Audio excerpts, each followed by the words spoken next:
यह दृश्य एक व्यस्त रेलवे स्टेशन का है जहां ट्रेनें आ रही हैं और जा रही हैं। एक गंदा फटा पुराना भिखारी पटरियों के पास बैठा है, हाथ में कटोरा लिए भीख मांगते हुए।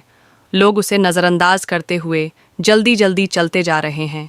स्टेशन का माहौल हलचल भरा है, लेकिन भिखारी उदास और भूखा बैठा है।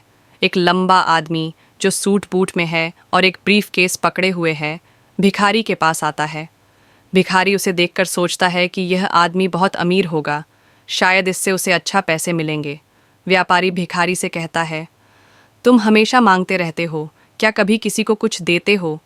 यह सुनकर भिखारी चुप रहता है और व्यापारी ट्रेन में बैठकर चला जाता है। भिखारी अकेला बैठा है और व्यापारी के कहे हुए शब्दों के बारे में सोचता है। उसकी आंखों में अब एक नया विचार उभरता है कि शायद उसे भीख इसलिए नहीं मिलती क्योंकि वह किसी को कुछ नहीं देता। उसकी सोच में बदलाव आता है और वह विचार करता है कि अगर वह कुछ दे सकता है तो उसे बदले में कुछ मिल सकता है। रेलवे स्टेशन के पास एक बगीचा है जहां रंग बिरंगे फूल खिले हुए हैं। भिखारी हाथ में टोकरी लेकर फूल तोड़ता है और सोचता है कि क्यों न वह इन फूलों को लोगों को भीख देने के बदले में दे। वह खुश होकर फूल तोड़ता है और ट्रेन में भीख मांगने जाता है। भिखारी किसी यात्री से भीख लेने के बाद उसे एक गुलदस्ता देता है। यात्री थोड़ी हैरानी से फूल लेता है, लेकिन उसका चेहरा एक मुस्कान से भर जाता है। स्टेशन पर लोग इधर उधर आ जा रहे होते हैं, लेकिन भिखारी अब खुश है क्योंकि उसने कुछ देने की शुरुआत कर दी है।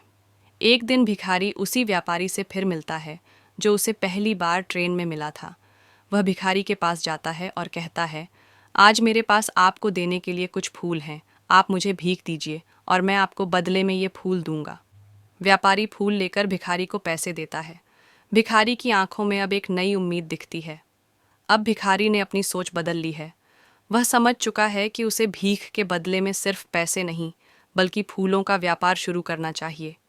वह अब अपनी नई पहचान पर गर्व महसूस करता है और अपने जीवन में बदलाव की तरफ बढ़ता है। उसकी आंखों में चमक और आत्मविश्वास है।